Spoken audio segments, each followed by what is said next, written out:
I'm Dr. Dave Janda. Welcome back to Operation Freedom Briefings. The goal of these briefings and my weekly radio show is to provide you information the bought-off, lamestream, fake media will not touch. You can stream our radio show live every Sunday from 2 to 5 Eastern at davejanda.com. davejanda.com, every Sunday, 2 to 5 Eastern. We also have a subscription service, a premium service that we provide added content. We provide an extra show every week, every Thursday. Nick Ruiz with our Department of Advanced Research also provides a show on a regular basis. It's information the bought-off, lamestream, fake media will not touch. Go to davejanda.com to get more information. I want to go back to a presentation I made last week. That video has gone viral, if you will, over the internet. And in that, we spoke about a couple things. The first was Julian Assange. Look, my sources tell me he is safe. He was extracted from the Ecuadorian embassy. It's my understanding he is in Switzerland. It's also my understanding he's providing information to the anti-globalist crowd, including the Trump administration, that will be utilized in the very near future to help take down the globalist syndicate. I also want to address this issue of the Department of Justice Inspector General report. In my last video, there were many comments about, well, okay, Dave, but we think you got fooled by this because this Michael Horowitz, he has to be a player for the deep state and he's not going to release this report. Well, nothing could be further from the truth. What I said in my initial YouTube presentation was that the report would be delivered by January 15th. Now, many people say, wait, Dave, January 15th is Martin Luther King Day. It's a government holiday. No way. You were buffaloed by this. Well, what happened? Well, Michael Horowitz, the Inspector General of the Department of Justice, did report and did present that report to Congress on Friday, January 12th at 6 p.m. And I quote, "Giddy up.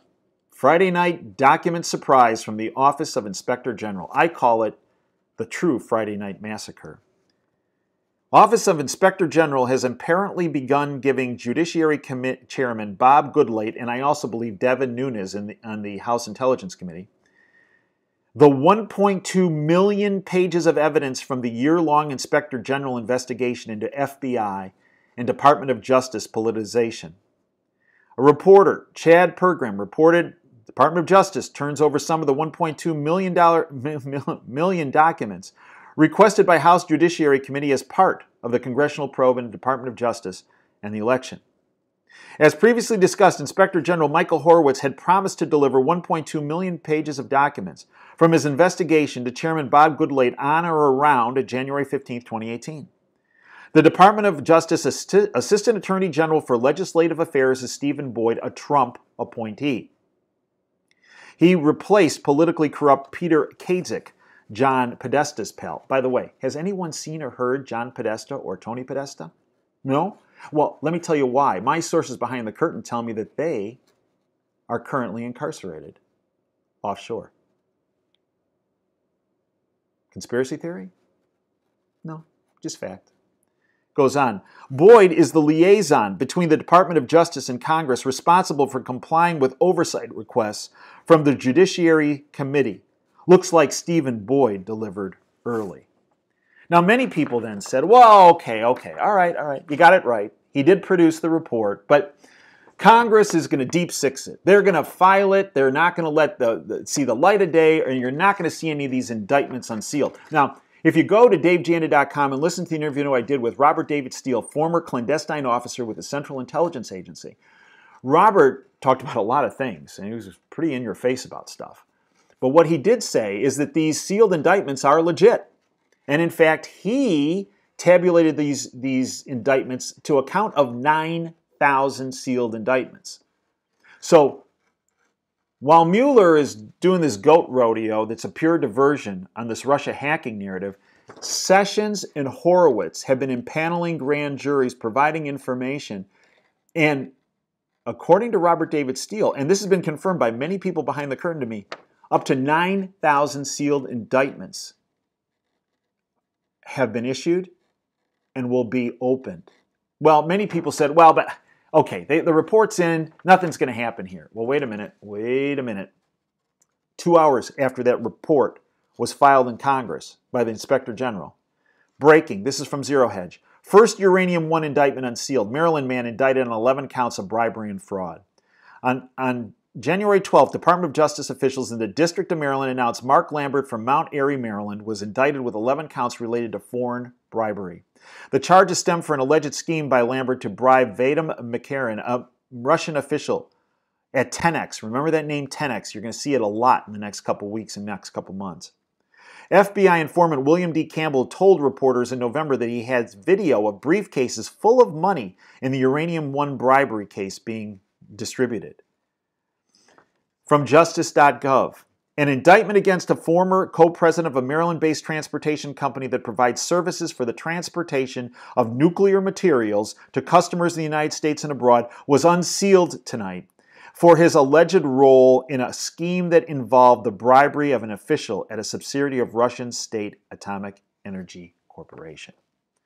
Look, Trump talks about the storm. This is part of the storm. And the eye of the storm, the eye of that hurricane, is that Inspector General's report. I believe, before it's all said and done, you are going to see people on both sides of the aisle. You are going to see the Clintons, the Obamas, Eric Holder, Loretta Lynch, all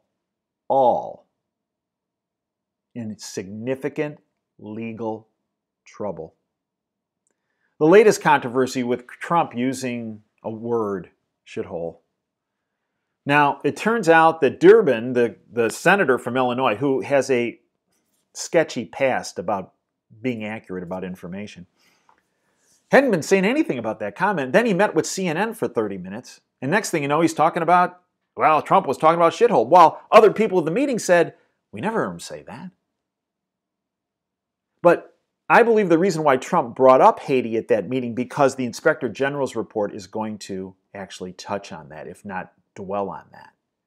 You see, there were huge amounts of money that were stolen, taken from the Haitian people to rebuild their country. And yes, according to Bill Clinton's own assistant, Doug Band, some of that money went to Chelsea's wedding. He can deny it. Remember, this is the same guy who was impeached for perjury, Bill Clinton. Trust nothing that guy says. Trust nothing pretty much anybody in Washington says. I've come to learn that over the years of having to dealt with them since 1988. Trump brought up Haiti because you're going to see it in several different respects. One is about this embezzlement of money through the Clinton Foundation. Two, it's a huge human trafficking network ring.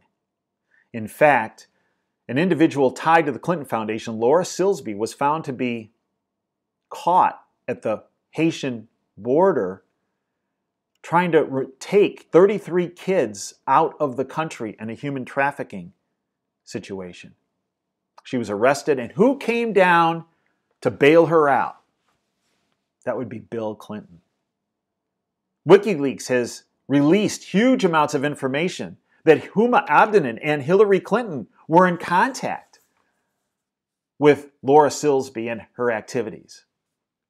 Trump brought up Haiti for a reason, to set the foundation, to make you aware of Haiti and the problems in Haiti, so that when the Inspector General's report sheds light on what the Clinton Foundation did and Bill and Hillary and Chelsea Clinton did,